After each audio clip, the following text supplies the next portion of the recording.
Pelajaran kita memiliki satu judul, satu tulah lagi. Ini adalah tulah yang terakhir. Kita akan membahas tentang hal-hal yang terakhir pada malam hari ini ya. Kita akan bahas tentang hal-hal terakhir pada malam hari. Tapi ini kita bahas lebih dahulu tentang tulah terakhir ini ya. Baik, mari kita lihat. Konteksnya adalah peringatan terakhir sebelum tulah sebelum ada peringatan terakhir yang Tuhan berikan sebelum tulah terakhir ini terjadi ya. Jadi kematian anak sulung, Allah berbicara kepada Musa untuk menyampaikan pesan terakhirnya kepada Firaun. Apa pesan itu? Kita lihat dalam Keluaran 11 ayat 5-6 tadi kita sudah baca ya. Maka tiap-tiap anak sulung di tanah Mesir akan mati. Nah ini nanti kita akan pelajari, kok tega-teganya Tuhan ini ya. Kok seperti tidak bersalah mereka ini, kok harus mati ya. Maka tiap-tiap anak sulung di tanah Mesir akan mati. Dari anak sulung Firaun yang duduk di takhtanya sampai kepada anak sulung budak perempuan yang menghadapi batu kilangan. Juga segala anak sulung hewan. Dan seruan yang hebat akan terjadi di seluruh tanah Mesir. Seperti yang belum pernah terjadi dan seperti yang tidak akan ada lagi. Dan kalau kita membaca Keluaran 12 ayat 29 sampai 30, tulah ini digenapi. Tulah ini digenapi. Keluaran 12 ayat 29 sampai 30 katakan, maka pada tengah malam Tuhan membunuh tiap-tiap anak sulung di tanah Mesir, dari anak sulung Firaun yang duduk di takhtanya sampai kepada anak sulung orang tawanan yang ada dalam liang tutupan, beserta segala anak sulung hewan. Lalu bangunlah Firaun pada malam itu bersama semua pegawainya dan semua orang Mesir, dan kedengaranlah seruan yang hebat di tanah Mesir, sebab tidak ada rumah yang tidak kematian. Tidak ada rumah yang tidak kematian. Artinya, coba kita lihat, aduh kenapa ini sepertinya tega Tuhan ya. Mengerikan sekali ya. Mengerikan sekali tulah ini ya. Mengerikan sekali. Sangat keras. Kenapa sangat keras? Bagaimana mungkin Allah yang adil? Allah yang adil menyebabkan kematian semua anak sulung Mesir. Kenapa? Ada beberapa hal yang mungkin kita dapat pertimbangkan, kita dapat ingat. Pertama, kita dapat mengingat bahwa peringatan telah diberikan. 9 peringatan telah berikan. Dengan setiap tulah orang Mesir memiliki kesempatan untuk bertobat dan membebaskan orang Israel dari perbudakan. Namun orang Mesir, bukan hanya Firaun, orang Mesir dapat memiliki andil. Orang Mesir dapat berbicara kepada para pemimpin dan juga dapat berbicara kepada Firaun sendiri. Itu mereka dapat berbicara. Mereka mungkin dapat memberontak ya, dengan lain ya. Pada saat itu terjadi, mereka dapat memberontak ya. Karena semua menderita. Kalau menderita kenapa? Ya, itulah. Tapi jadi orang Mesir itu menolak ya, sesuai. Nah, peringatan kematian anak sulung juga maka telah diberikan dalam Keluaran 11 ayat 4-8. Namun orang Mesir menolak. Firaun dan orang Mesir mendatangkan tulah ini atas diri mereka sendiri melalui tindakan mereka sendiri. Di mana keadilan Tuhan di sini? Keadilan Tuhan karena Tuhan telah memberikan kasih lebih dahulu, peringatan demi peringatan, dan pada akhirnya harus ada penghakiman, saudara. Harus ada, ini satu pelajaran yang harus kita betul-betul miliki pelajari. Kenapa semuanya terjadi? Karena mari kita lihat. 80 tahun sebelumnya, ya. 80, ya boleh katakan, ya, telah diberi apa yang telah terjadi 80 tahun sebelumnya. Pada saat Musa bahkan sebelum lahir, ya. Sebelum kelahiran Musa, 80 tahun sebelumnya, ya. Firaun memberi perintah kepada hanya pegawai-pegawainya, serdadu-serdadunya, tidak. Firaun memberi perintah kepada seluruh rakyatnya. Seluruh rakyatnya diberikan perintah bukan untuk mengasihi orang Israel, tapi menyusahkan orang Israel. Lemparkanlah segala anak laki-laki yang lahir bagi orang Ibrani ke dalam sungai Nil, tetapi segala anak perempuan biarkanlah hidup. Ya, biarkanlah hidup. Bagaimana kalau seorang presiden, contoh saja, ini cuma contoh, ini hanya contoh ya. Misalnya Presiden Amerika Serikat, misalnya dia bilang, perintahkan semua itu anak, semua imigran itu anak laki-laki imigran, udah potong aja. Ini kan apa yang akan terjadi? Maka Mungkin orang lain tidak potong anak-anak imigran atau apa istilahnya, tapi mungkin imigran itu akan betul-betul mendapatkan apa ya? Mendapatkan masalah, ya. Mendapatkan masalah. Jadi ini diperintahkan kepada seluruh apa? Seluruh rakyatnya. Kepada seluruh rakyat. Jadi boleh dikatakan mungkin saya tidak tahu seberapa banyak persentase daripada orang-orang Mesir yang melakukan sesuai perintah Firaun ini, walaupun kita lihat ada yang baik ya, ada dua bidan yang bahkan tidak lakukan seperti yang diperintahkan Firaun 80 tahun sebelumnya ya, pada saat Musa lahir. Tapi seluruh rakyat ya, seluruh rakyat. Jadi begitu banyak tekanan demi tekanan yang telah dialami oleh orang-orang Mesir, sehingga tadi kita sudah baca dalam Keluaran pasal 11 dikatakan apa? Orang-orang Israel harus meminta emas perak dari orang Mesir. Kenapa? Karena mereka selama ini telah ditekan, disiksa bukan hanya oleh Firaun, tapi oleh seluruh orang Mesir. Jadi seluruh orang Mesir terlibat. Seluruh orang Mesir yang terlibat dalam menganiaya umat Tuhan, tapi tetap diberikan kesempatan untuk bertobat. Ada yang bertobat, seperti saya katakan tadi, mengikuti bangsa Israel keluar dari Mesir. Tapi ada tentu saja mayoritas yang tidak bertobat, yang telah menyusahkan orang-orang Israel. Dan keadilan Tuhan pun datang kepada mereka. Ya. Keadilan Tuhan pun. Bagaimana mungkin dengan anak laki-laki? Anak laki-laki mungkin yang pertama itu mungkin sudah besar-besar ya. Anak laki-laki, anak sulung artinya ada anak kedua. Maksudnya anak sulung artinya anak paling tua ya. Artinya mungkin juga mereka terlibat, artinya nggak tahu ya.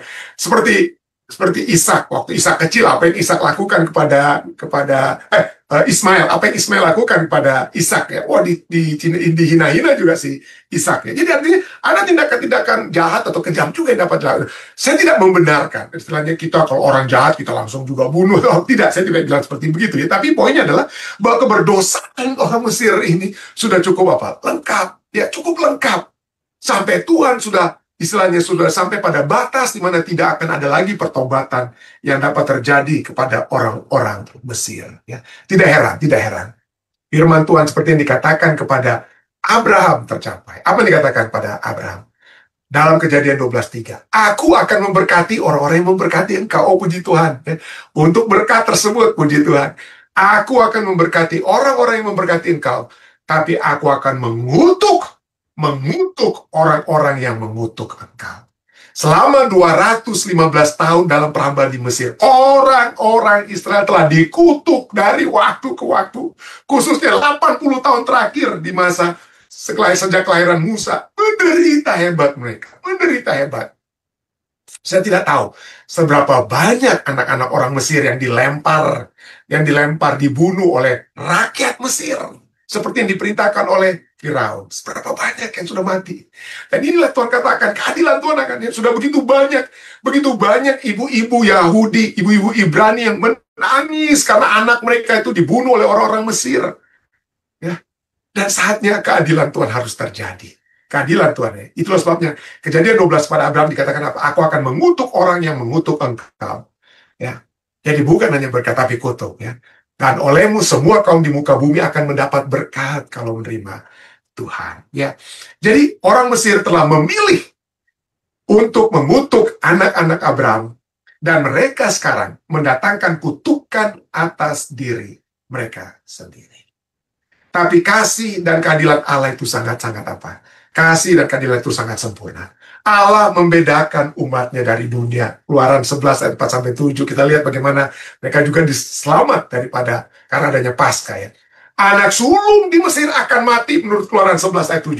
Anak sulung di Mesir akan mati, tetapi terhadap siapapun dari antara orang Israel, seekor anjing pun tidak akan menggonggong, tidak akan ada diganggu. Gonggongan pun yang biasanya mengganggu itu tidak akan mengganggu mereka. Penghakiman Allah tepat dan adil. Ia tahu siapa miliknya. Dan ia tahu selama puluhan tahun, ratusan tahun, umat-umatnya itu telah digonggong terus, saudara. Dan diganggu terus oleh orang Mesir. Ada saatnya, umat Tuhan yang telah menderita selama ratusan tahun ini, khususnya 80 tahun terakhir, saat bayi-bayi mereka kan, waktu diperintahkan, Firaun memerintahkan rakyat untuk bunuh anak sulung Israel, kan nggak dikasih tahu berhentinya itu kapan. Jadi cukup lama itu, 80 tahun sejak perintah diberikan.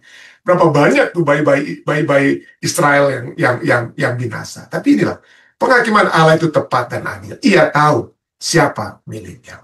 Allah melindungi umatnya, bahkan saat ia menghakimi yang lain. Ia menghakimi yang lain. Dan berikutnya, poin berikutnya dapat kita lihat. Allah membedakan umatnya dari dunia. Poin berikutnya kita dapat lihat bahwa Allah panjang sabar. Tapi kesabaran Allah itu ada batasnya. Selalu ada akhir. Akhir dari segala sesuatu. Segala sesuatu itu ada akhirnya. Ya. Segala sesuatu ada akhirnya.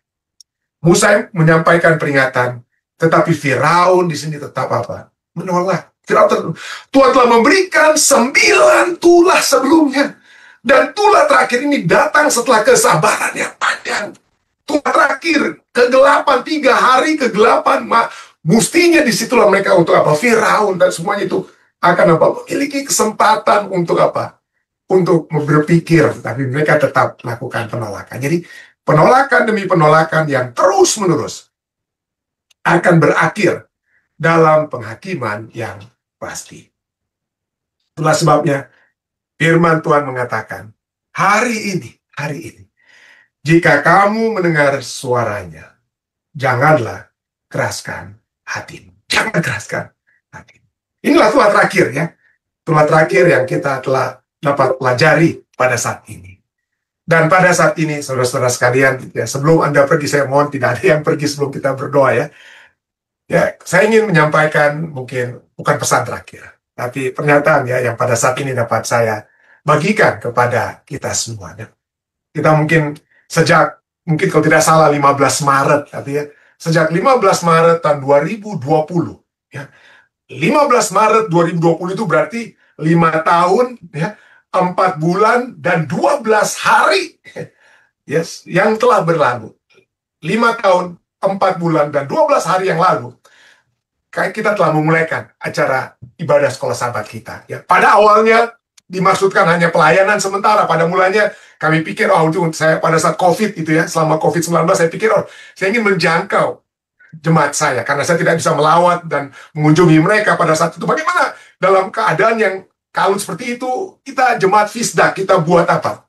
Kita buat acara ibadah sekolah sahabat di setiap malamnya, ya, setiap malamnya, mulai tanggal 15 Maret 2020, 5 tahun, 4 bulan, dan 12 hari yang lalu. Dan oleh anugerah Tuhan saja, terus terang, hanya anugerah Tuhan saja lah, itu telah menjadi satu pelayanan digital yang dapat menjangkau banyak umat manusia. Ada di mana saja. Saudara Aaron Manopo, multimedia manager di jemaat kami, dapat memberikan statistik bagaimana ini telah menjangkau berbagai tempat ya, acara sekolah sahabat dengan pertolongan surga, dengan kekuatan surga saja.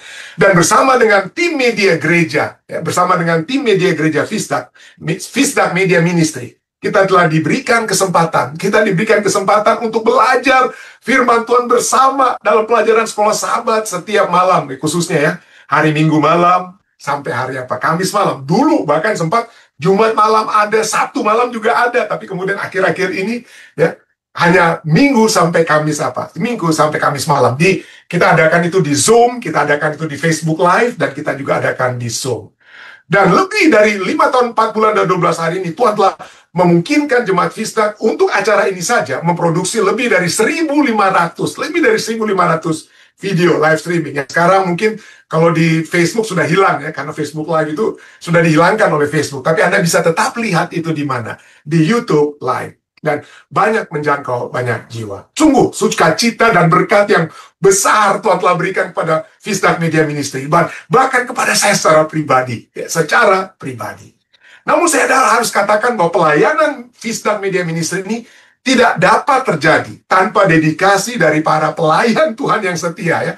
Mulai daripada pimpinan-pimpinan di Fisdak Media Ministry, Saudara Aaron Manopo dan Elisa Siregar yang memimpin dengan komitmen dan semangat yang luar biasa. Kita memiliki host, khususnya 2 host kita yang pada saat terakhir ini ya, jadi host kita ya. Tadinya banyak, tapi pada akhirnya hanya Saudari Ginny Nainggolan Sensolan, dan juga Saudari Lina Mahoni Tampu Bolon yang selalu hadir dengan semangat mereka. Meluangkan waktu, mereka bekerja, saudara pagi-pagi mereka bangun, tapi malam sampai jam 9, kadang-kadangnya sampai jam 10 katanya ya. Mereka terus dapat menjadi host di acara kita. Dan serta selain itu juga, kalau saya sedang berlibur, ada hamba-hamba Tuhan yang sering menggantikan saya, khususnya minggu malam, seringkali pendeta muda Tulus ya. Dan juga pendeta John Medelu dan pendeta-pendeta lain yang seringkali juga melayani di acara pelajaran sekolah sahabat kita pada saat ini. Jadi pada mulanya program ini hanya untuk masa pandemi, tapi Tuhan memperpanjang, memberikan kekuatan kepada kita semua hingga bertahun-tahun. Namun pada akhirnya, karena adanya perubahan penugasan pelayanan saya pada saat ini yang belum dapat saya berikan secara detail saat ini ya. Dan setelah pertimbangan dan doa yang telah dibawakan oleh jemaat Fisdak, board ya, majelis jemaat Fisdak pada Sabat yang lalu, maka boardnya telah memutuskan untuk sementara menghentikan program ini untuk sementara. Saya tetap berharap secara pribadi bahwa pelayanan ini mungkin dapat kembali dilanjutkan di waktu yang mendatang, tapi nanti board yang akan tentukan hal tersebut. Tapi saya ingin menyampaikan satu pesan yang sangat-sangat penting kepada Anda semua. Jangan pernah berhenti. Jangan pernah berhenti belajar firman Tuhan.